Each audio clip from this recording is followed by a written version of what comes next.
Another tutorial guys, napakagandang kanta at maganda i-play ito sa acoustic. Galing ito kay Ma'am Adele, ang title ng kanta ay All I Ask, isang napakagandang hit song. Sa tutorial na ito, may mga chords na medyo mahirap sa mga nag-uumpisa. Ginawa natin ng paraan para hindi masyadong mahirapan ng mga nag-uumpisa. Medyo mahaba-aba ito kaya taasan ng pasensya, panoorin nyo kasi marami ang chords, meron pa itong change kaya medyo mahaba ang tutorial na ito. Huwag na natin patagalin bago ito simulan ulit. Sa mga naghahanap pala ng manipis na string guys, pwede nyong gamitin ang ginagamit ko, manipis at malambot siya. Maganda siya pang practice kasi manipis at malambot lang siya. At samahan nyo rin ng papakinis ng fretboard. Naglagay rin tayo ng Shopee link sa baba. Mura lang isang set ng string na manipis, 71 pesos ang isang set. Mas maigi kung dalawang set ang bilhin niyo.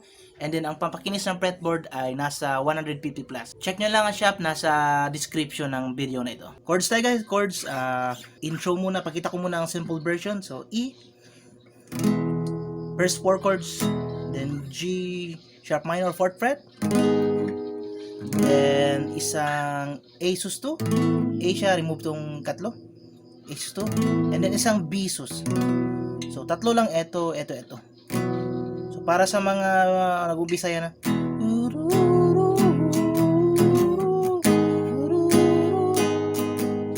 so itong 4 chords para sa gamitin rin natin to sa mga verse. And then para sa mga gustong mag-plucking, ganito. Pakita ko muna.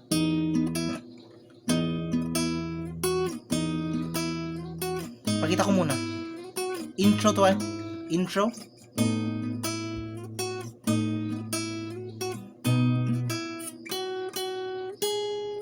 I believe. So para sa plucking, position natin ang finger na ganito, dalawa. Itong dalawang finger na ito dito sa first and third and second string, 4th fret. Okay? Etong dalawang to. Third at second string, 4th fret. And then pluck natin ang bass ng E at itong dalawang to. Okay? Okay? Gets? Then pagkatapos ng pluck ng tatlong ito, third string. Ding! Third string. Okay? Okay? And then pluck natin dito. Ulit. Gets? Ito. And then move ng dalawang fret. Okay? Ulit. E ang first chord, E ang bass. Pluck. So 2 times yan. Play natin. Okay? So slow. Repeat nyo lang ang mga part na yun. Repeat kung meron kayong na-miss. And then second chord, position ganito pa rin. Para sa G sharp naman. So, ito pa rin, pero ang bass note ito. Okay? Yun pa rin. Twice. Okay? This time, sa second chord ay itong G sharp. And then, ang third ay itong bass ay A na ang chord, A rin ang bass. Yun pa rin ang plucking. Okay? This time ay A ang bass. Okay? Gets? So, replay nyo lang Dali lang naman. E, G sharp, at A. And then, ang last o fourth chord ay position natin na to na ganito, B. Okay. Basically, ito pa rin yung dalawa. Pero ang position na ng fingers, kamay natin, gito. Pluck pa rin, pero ang bass ay ito na B. Okay? Pluck ang tatlo, and then move pa rin to. Okay? Move isa. And then, this time guys, ito. Okay? Gets, ulit. And then ang last, ulitin lang. Then ito. Okay, play natin. Then, okay? So, dalawang beses to, dalawa. Ulit.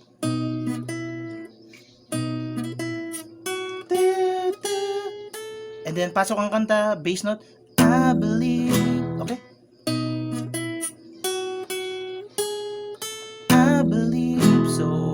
Ipa-pluck natin itong bass note para sa E. I believe. Play natin ang buo intro. So, ulit position. Bass note ng G sharp minor. Then A, bass note. Then B. I believe. So, pagpasok ng kanta, ito lang. I believe. Then diretso ng E. So, sa mga di kaya ang mga plucking pattern na yun, yung sinasabi ko simple,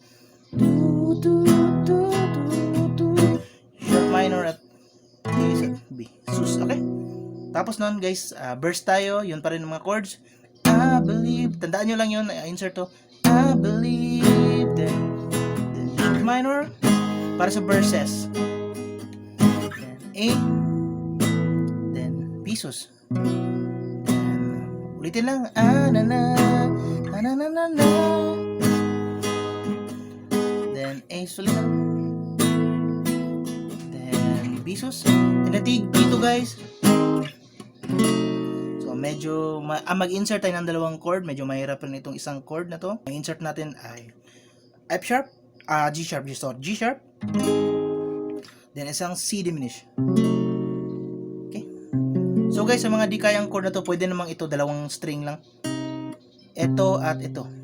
So isang fret lang pagitan. Ito. Pero kung kaya niya, play natin ang second line Okay. Then B sus. F sharp, G sharp, G sharp. Okay. So sa simple version, pluck lang dalawa. Itong dalawa. Ito at ito. Okay. Okay. Second string yan, second string. Ulit. Verse.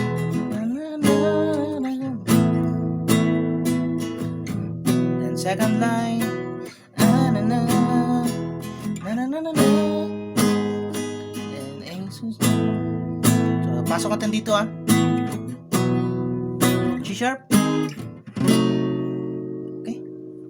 Or then pre-chorus, pasok dito C sharp minor na. C sharp minor. Then B sus. And then F sharp minor. Okay? And then B sus. Ulit. Sharp minor.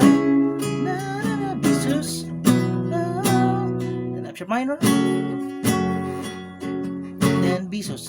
Yan ang buong pre-chorus. Then this be chorus tayo. Sa strumming pattern pala guys, down, down, up, up, down, down, up, down, okay? Down, down, up, up, down, down, okay? Then chorus. Play ko muna. It's my last night with you, falling back on the... So, 2 times ang E, C sharp minor, C sharp 7. So, ang position na to guys, hindi ganito ang ating gagamitin, kundi ganito. C ang kanyang position, move ng isang fret. Okay? C ang position, C, move ng isang fret. And then, add natin itong isang finger dito sa third string. Okay? Third string. Ulit, C ang position, move ng isang fret, and then, third string. And then, silent ang A. Silent. Play natin. Yes, babe, this is my life. Then, tapos, F sharp minor. Then, B sus. Falling back.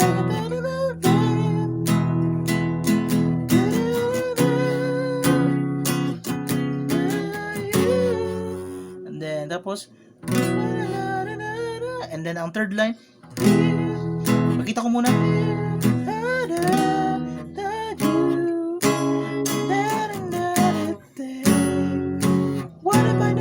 So, E, then B over E flat. So, medyo mahirap to ulit. B siya, bar natin itong tatlo, ito. B siya, position, bar natin itong tatlo, ito. Then, ang bass na tayo ito. Okay? Sa 6th fret, 5th string. Okay? B ang position, ito, bar natin ito dito. B over E flat yan. Bar, then ito. Silent ang first string, silent. Then C sharp minor. So timing ang G sharp minor. Then F sharp minor. Okay? Then B sus. So doon sa third line, kung di kaya ang B B over E flat. So kung di kaya yan sa mga hindi kaya, mag-boom B na lang. Okay, kung di kaya ang B over E flat, C minor. Gets? What if I never loved? So, play natin ang buong chorus, play natin.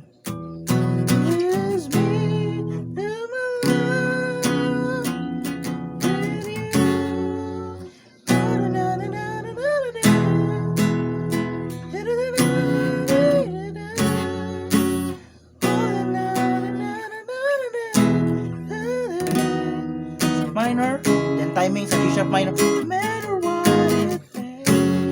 Gets?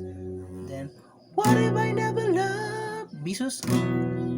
And then, balik ng intro, yung mga chords kayo na. Again. Minor. So, ulitin lang. Then, ulitin lang mga chords sa verse. Ulitin ito. Times. Yung or ganito. Okay. Then, ulitin ang pre-chorus. Then,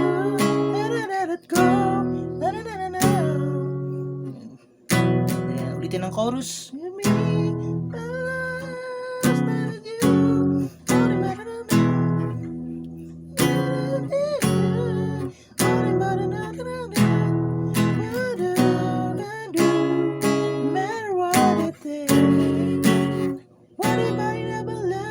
And then pagkatapos ng second chorus ay bridge part tayo guys. Dito sa bridge part, play natin ulit ang ending ng second chorus. Tapos ng second chorus,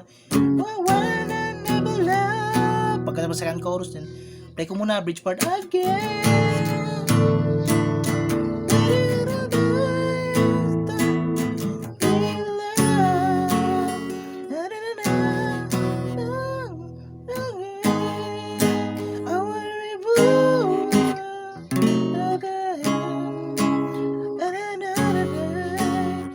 So, ang chord na doon ay tapos nun again.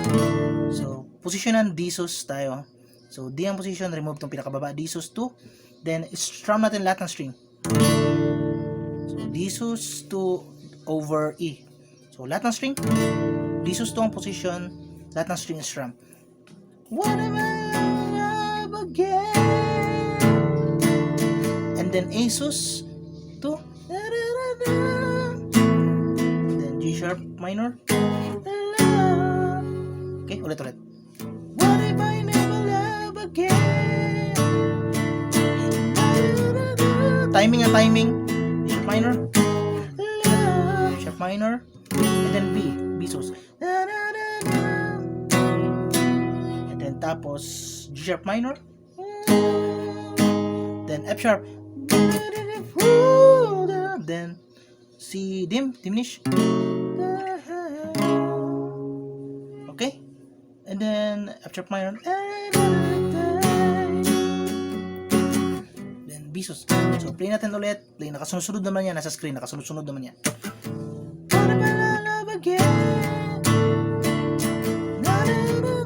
Timing. Minor, B sus, then G sharp minor, F sharp.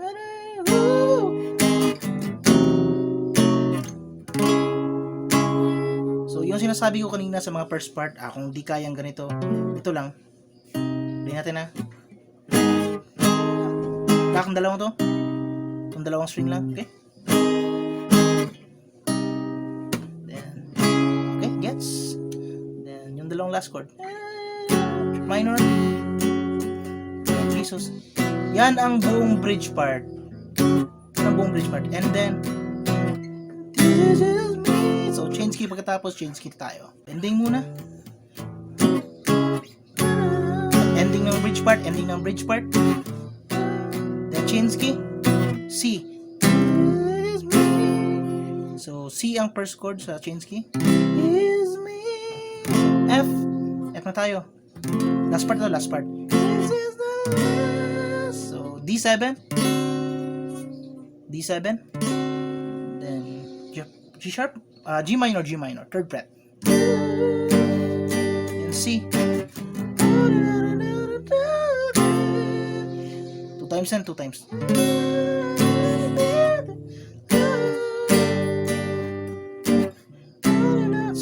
So dito last part. So para di na kayo mahirapan, magbuong scale lang tayo dito. Then D minor. Then A minor. Play natin, play. Insert ang A minor. Then G minor. Okay? Then C. Then ending F. So play natin ulit. Nakasunod-sunod naman yan sa screen. Play natin ulit.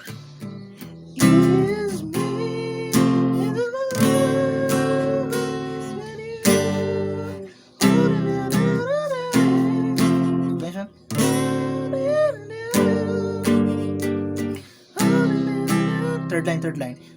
C. Simple version lang yan. Then A minor timing. Gets. Then G minor. Then C. Then last chord I F. So yun lahat guys. Tulad sinabi ko, marami talagang chords ng kantang ito. Pero sunod-sunod na natin yun lahat guys. Mula intro hanggang ending, medyo marami lang talagang chords. Ulitin nyo lang kung meron kayong na-miss na part. At ginawa na rin natin ang paraan ng mga medyo mahirap na chords para gawing simple at ma-play natin. So hanggang dito muna ang video tutorial. Sana may bagong natutunan kayo. I-replay nyo lang kung meron kayong na-miss na part. Okay? Double check lang, double check. Dito muna ang video. See you sa mga next na uploads. Bye!